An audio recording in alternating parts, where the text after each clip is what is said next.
Morning guys, I'm back again. Sir Boyet o Sir Requa na pala. Sir Boyet sa school yun eh.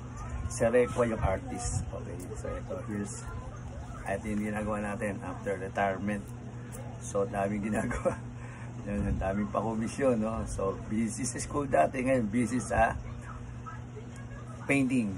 So full-time artist na po tayo. Hanip pa no full-time artist. So, ito yung ginagawa natin. So, while waiting for the other opportunity na darating sa atin, pagpunta natin sa USFA. Okay, so, here we go. So, paint muna tayo. Okay. So, nood na lang guys. Okay. So, sunset to yung ginagawa ko. Ayan. Okay. So, different colors. Ayan, makikita niyo dito. Ayan. So, combine mo lang yan. Okay. So, mostly red, yellow, violet, and blue. Ayan. So, kung ano yung nandito, sa upper part, painting natin, yung sa lower part, ganun din. Nagre-reflect siya. Yun na yan. Reflection yan. Okay.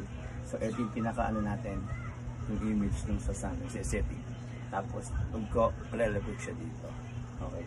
So, yun ang karaniwang gawa natin. Okay.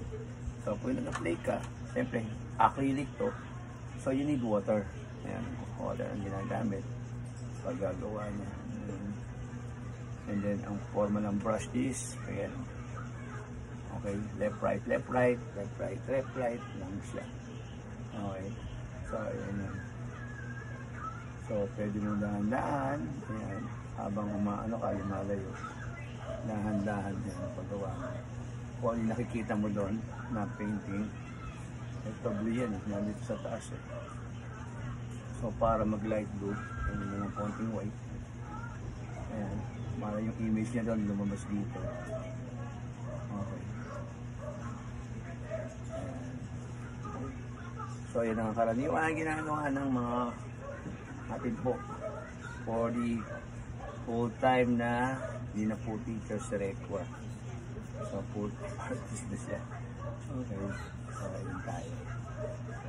So, dito yung part na to is ready. Ayan. Para dito sa part na to, ready.